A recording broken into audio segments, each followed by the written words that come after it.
Hello everyone, welcome to Memoneet. I'm Prajita, your chemistry SME. So I hope all of you are doing good and your preparation is going well.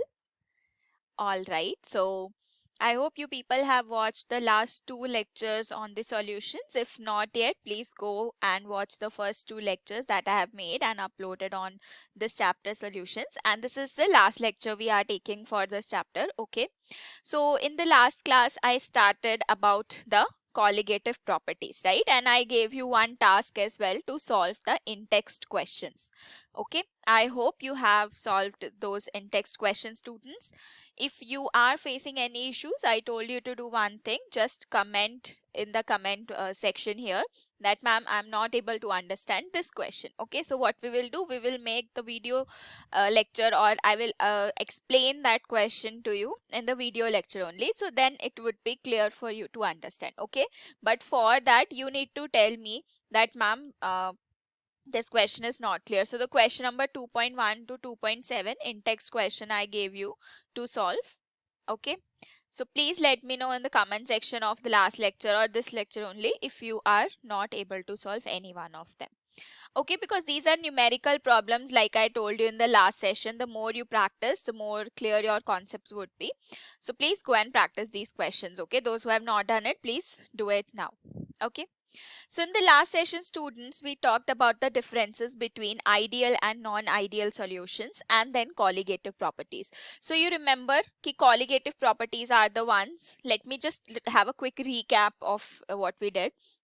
So colligative properties are the one that depend on the amount of solute present in the solution, right?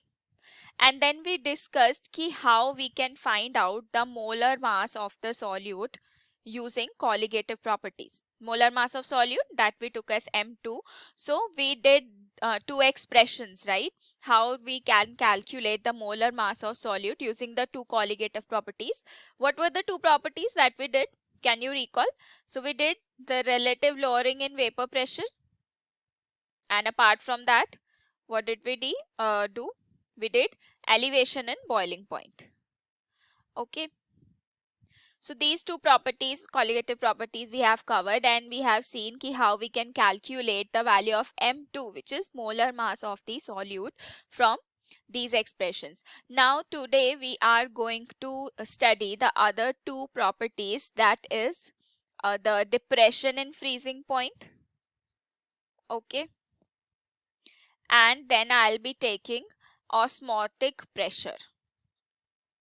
So these two are again your colligative properties, means they depend on the amount of solute. So that's what we are going to learn today.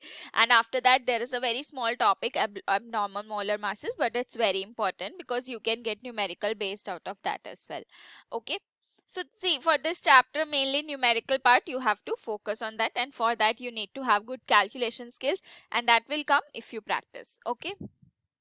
So let us start with the first property, that is depression in freezing point. Okay. So students, what does depression in freezing point means? Just like we saw earlier in the last session, that whenever we are having a solution, so its boiling point is going to be higher than that of the pure solvent. Similarly, in this case, the freezing point of the solution is going to be lower than that of pure solvent. Okay, now why that happens? For that to understand, firstly we need to know that what is the meaning of freezing point. Okay, so freezing point is actually that temperature in which the solid phase is in dynamic equilibrium with the liquid phase, right? Like when liquid actually converts to solid, we call that as freezing, and at freezing point they will be in dynamic equilibrium. Okay, so freezing point is actually that temperature. So we have learned about vapor pressure, no? So it is actually that temperature at which the vapor pressure of any substance which is present in liquid phase, okay, is equal to the vapor pressure in solid phase. Okay, So this is the definition of freezing point that we have, कि the temperature at which the vapor pressure in liquid phase becomes equal to vapor pressure in solid phase. So उस temperature पर freezing would happen and that will be your freezing point. So अगर हम solution की बात करें, right, if we talk about solution, so the solution, it is going to freeze, or you can say the solution will freeze. Now when it will freeze? So it will freeze when the vapor pressure, so Vp here is vapor pressure, I'm using short form. So it will freeze when vapor pressure equals, means vapor pressure of the solution, of course, it equals the vapor pressure of pure solvent, okay, or pure solid solvent. Now we know at this temperature, means at this stage the solution will freeze. Now students, we know that according to Raoult's law, we have studied it many a times now. So what does Raoult's law state? That whenever a non-volatile solute is added to the solvent, its vapor pressure decreases. Okay. तो अब हो क्या रहा है कि when we are adding a solute to the pure solvent, उसका vapour pressure कम हो रहा है, और अब हमें चाहिए कि सॉल्यूशन का वेपर प्रेशर जो है वो प्योर सॉल्वेंट के इक्वल होगा, तब the solution will freeze. So it means it would become, now the vapour pressure of the solution, ये कब इक्वल होगा? So vapour pressure of solution, now it would become equal to your solid solvent at a lower temperature, right? क्योंकि vapour pressure has been decrease, vapour pressure जो है वो कम हो गया है, तो जो वेपर प्रेशर है आपके सॉल्यूशन का, it will become equal to the solid solvent at lower temperature. जितने टेम्परेचर पर वो पहले हो रहा था उससे अब लो टेम्परेचर पर वो फ्रीज होगा, right? So that's what we call as the depression in freezing point. Okay, so that is why the freezing point decreases. I hope this one is clear. Now again we will find out the expression, which is very easy, just like we took earlier. Let's say Tf naught is the freezing point of your pure solvent. Okay, means whatever pure solvent you are having, then Tf is the freezing point of your solution. So now there is depression in freezing point. तो depression in freezing point को हम represent करेंगे with delta TF, and that delta TF is TF naught, means here of course TF naught will be more than TF, no, क्योंकि there is a depression in freezing point. So TF naught minus TF. So class, just like we did yesterday, that for very dilute solutions,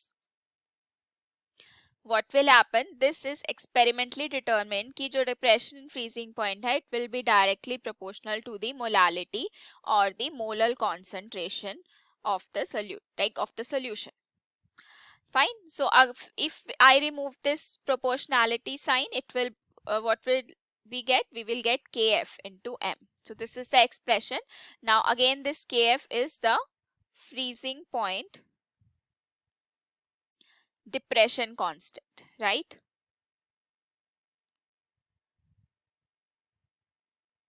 So it's the freezing point depression constant. Units same रहेंगे, Kelvin, kilogram per mole. These are the units of this freezing point depression constant.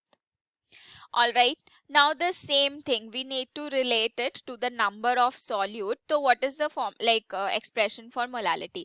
So if I am having W2 grams of solute, which is having a molar mass, that is M2. Okay, so in this case it is actually dissolved in W1 grams of your solvent. So what will be the expression of your molality? Again it will be W2 divided by M2, and mass of solvent, it's in kilograms, so means I'll divide it by 1000 because I have taken it in grams. So here, from here you can say it's W2 into 1000. Okay, divided by M2 into W1. Now I will put this expression here. So from here the value of delta TF will come out to be KF into W2 into 1000 upon M2 into W1. Now from here again you can see, students, that the value of M2, it is going to come out to be Kf into W2 into 1000, okay, divided by delta Tf into W1. So this expression we are gonna use for the determination of molar mass of your solute. Okay, so that is related to the depression and freezing point. Okay, now we will be learning the next property, which is osmotic pressure. This is the fourth colligative property. But before we learn osmotic pressure, we need to know what is osmosis. So you might have heard of this term osmosis. You might have heard of it. You might have studied it in biology as well and in your lower classes also. So let's see first of all what is osmosis. So students, osmosis is actually the process of flow of solvent. Okay, so it's actually the process where the solvent flows through a semi-permeable membrane. Semi-permeable membrane. Now you might be thinking ki what is semi-permeable membrane? So semi-permeable membrane is that membrane which will allow the passage of the solvent molecules only because they are small in size, but it will not allow the passage of the solute or other particles. Okay, so it's not going to allow the solute and the other particles. It will allow the movement of only solvent molecules through it. Okay, so here I have just told you that osmosis is the phenomena of spontaneous flow of the solvent that occurs through a semi-permeable membrane from pure solvent to solution. Okay, like if you are having a pure solvent and the solution and they are attached together by this semi-permeable membrane, all right, like in one thing only. Okay, so here it's a semi-permeable membrane. Let me draw it again. Okay, so like this. So it's a semi-permeable membrane and you are having solvent and solution.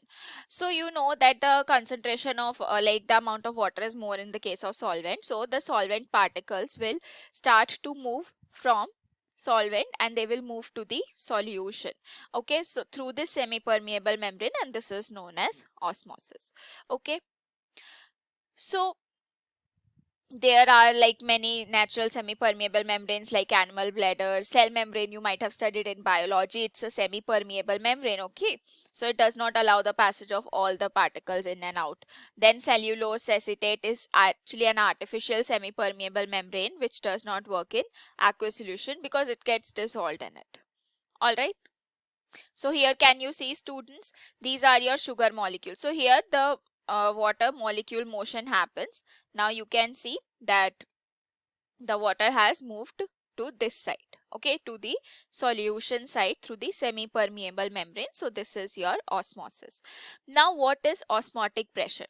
Now I want to stop this flow. I don't want ki solvent molecules should go through the solution side. I need to stop this flow. So how I'm gonna stop this flow? By applying some pressure on the solution side. If I apply some pressure on the solution side, like extra pressure on the solution side, this is going to stop the flow of solvent molecules to the solution. Now this pressure class, this pressure is important, that just stops the flow of solvent, is called osmotic pressure. That's what we are talking about here. And it depends on the concentration of the solution, like the amount of osmotic pressure that we have to apply. It depends on concentration of the solution. So it's denoted by the pi. So just now I told you, you can note that it's equal to the external pressure applied on the higher concentration side. Higher concentration means the solution side that we are going to apply so as to just stop the process of osmosis. Okay, apart from atmospheric pressure, we are applying this extra osmotic pressure here on the solution side to stop the process of osmosis. Okay, so that is the thing here, that is known as your osmotic pressure. So it's actually excess pressure that must be applied to the solution to prevent osmosis. Now it is experimentally determined that this osmotic pressure is directly proportional to the concentration of the solution at a given temperature. Now in this case concentration we are taking molarity. Okay, so earlier we were taking molality, but this osmotic pressure depends on the molarity. Okay, so the value here, it comes out to be, so let me write it for you. So it will be pi is equal to CRT, where C is the concentration, that is the molarity. Now you know molarity is the number of moles of solute dissolved in like 1 liter of the solution. So N2 upon V I can write. N2 is the number of moles of solute and V is the volume. Okay, which is having this N2 moles of solute. Now the number of moles of solute is what? Given mass upon molar mass. So W2 is the weight of solute that we have dissolved and its molar mass is M2. So I can write this value here, pi V is equal to W2 upon M2 RT. Now from here again I can calculate the molar mass of the solute.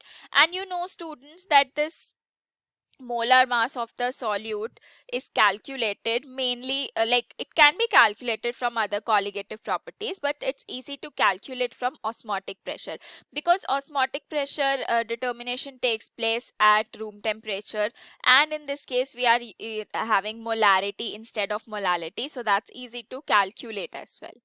Okay, so this is the formula that we will be using to find out the molar mass of the solute.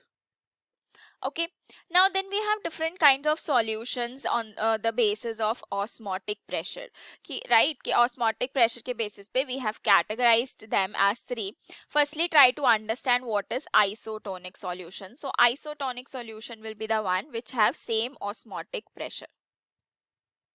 Okay, see, if they have same osmotic pressure and if you keep those two solutions separated by a semi-permeable membrane, so no osmosis will happen. Because if the osmotic pressure is same, there will be no flow of anything, right? No flow of solvent from anywhere.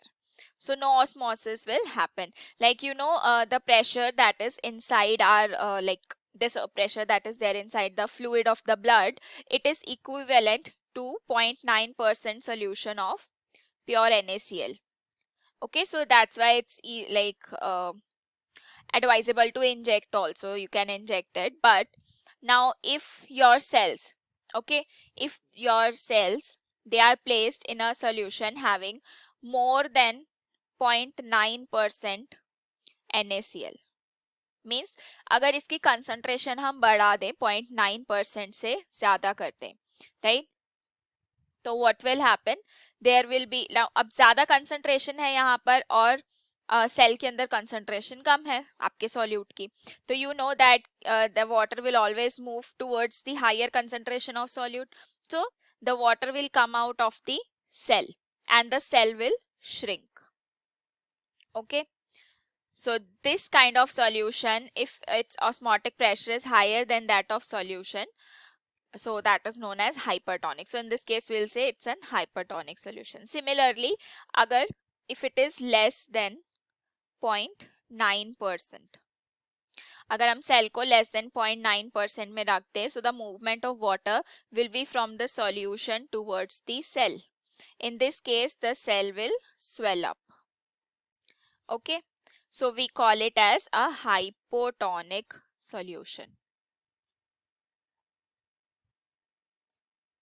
Alright, so we will call it as hypotonic solution. You can see by this picture you will be easy, like it will be easy for you to understand. So यहाँ पर जो cells हैं, they are kept in an hypertonic solution. So the movement of water, you can see the arrow, it is coming out from the cell. Okay, it is coming out from the cell going into the solution. So as a result, the shells have shrinked. Isotonic solution में there will be equal flow. Okay, means net osmosis will be zero, equal flow, so the cell will remain as it is. And in hypotonic solution, the movement of water will be from the solution inside the cell. So the cells have swollen up. Okay, so the cells will swell up in this case. That solution is called as hypotonic.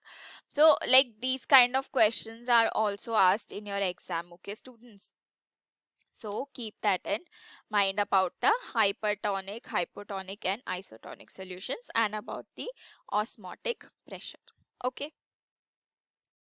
So students, this was related to your colligative properties. So now let's talk about abnormal molar masses. Okay, abnormal molar masses. Now what is this abnormal molar mass? So basically we have studied कि we can calculate the molar mass of the solute with the help of these colligative properties, right? M2 की calculation करी है ना, we have done that. So using the lowering of vapor pressure, elevation in boiling point, depression in freezing point and osmotic pressure. But those things what we have taken is we have considered the solution to be a very dilute solution, means having large amount of solvent which obeys Raoult's law.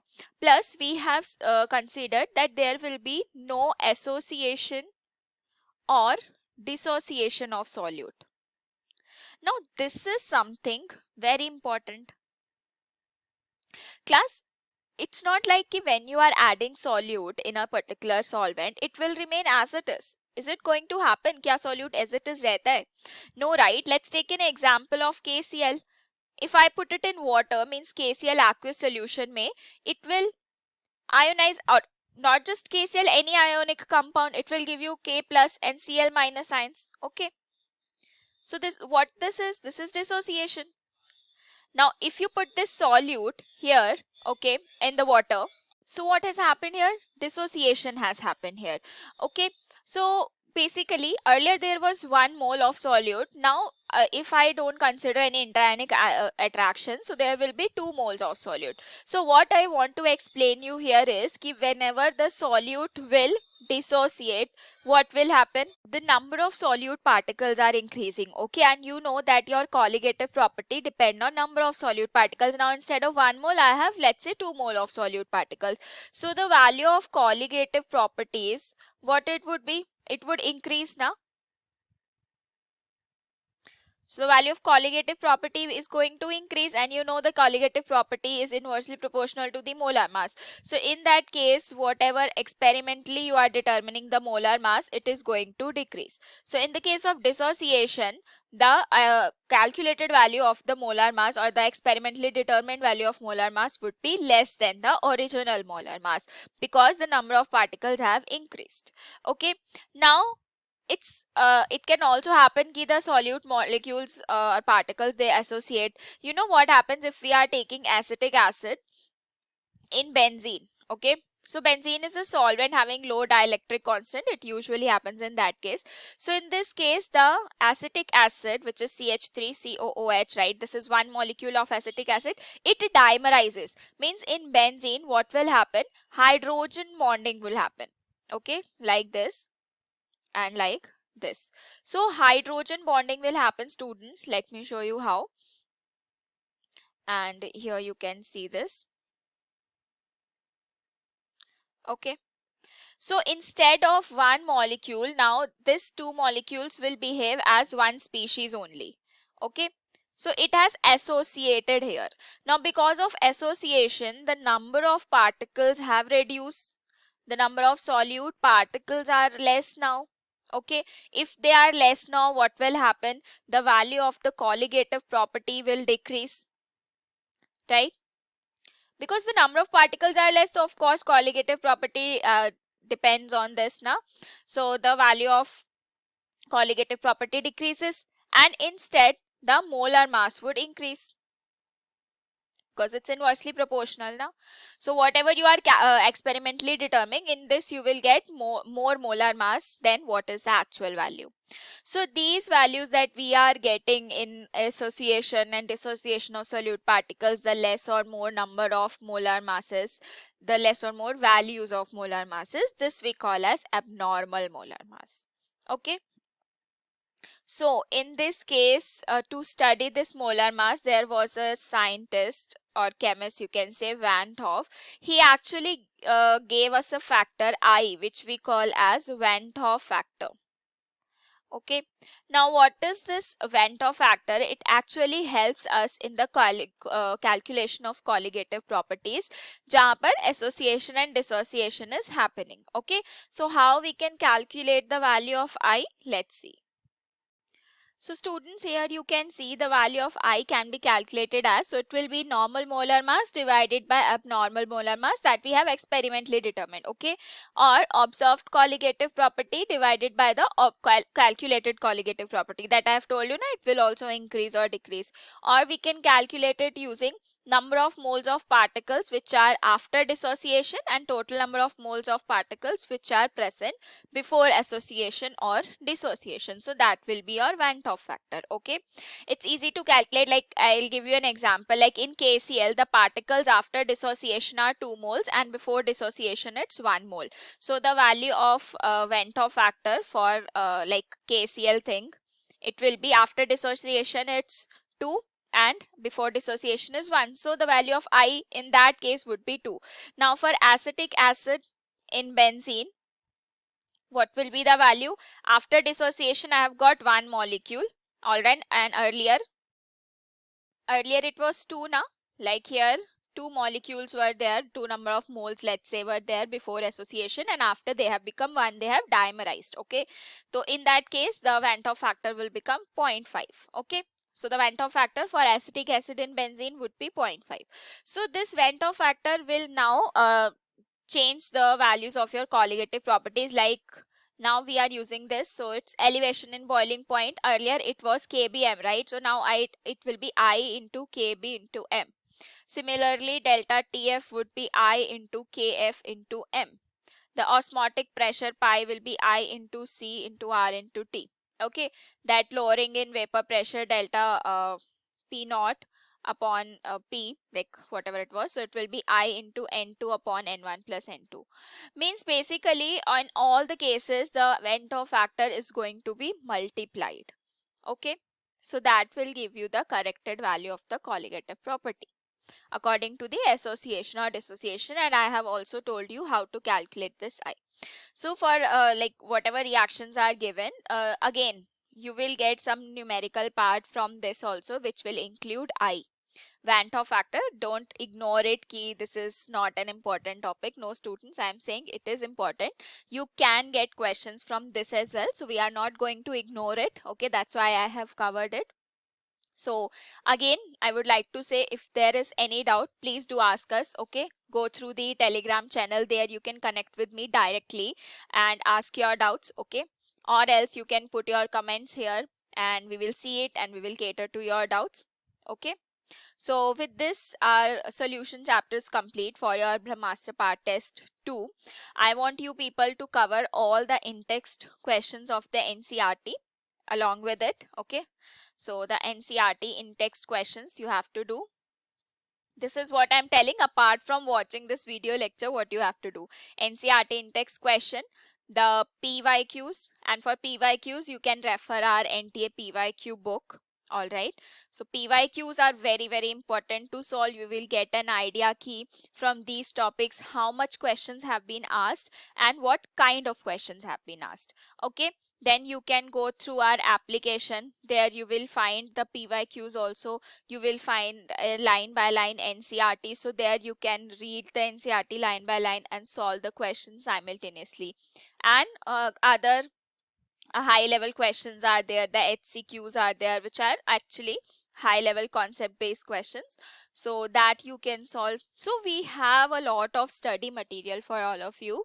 It's just that you have to go through it. Okay, and yes, I told you, if there is any doubt, connect with us using the Telegram channel. The link for the Telegram channel is in the description. Please click on that. You will be able to join the channel and there you can interact with us. Okay, and ask whatever doubts you are having. Alright students, so with that our second chapter, that is solutions, is also complete. Now I will meet you all for the next test. Alright, with some interesting questions and all of that PYQs we will be practicing. Okay, don't worry about that. Just now I have focused on the concepts, because if concepts are clear now, first you have to clear your concepts, then you have to go to problem solving. So then we will have some problem solving sessions as well, where we will be discussing the numericals. Okay, so thank you so much everyone for watching. See you soon in the next lecture. Take care. Bye bye.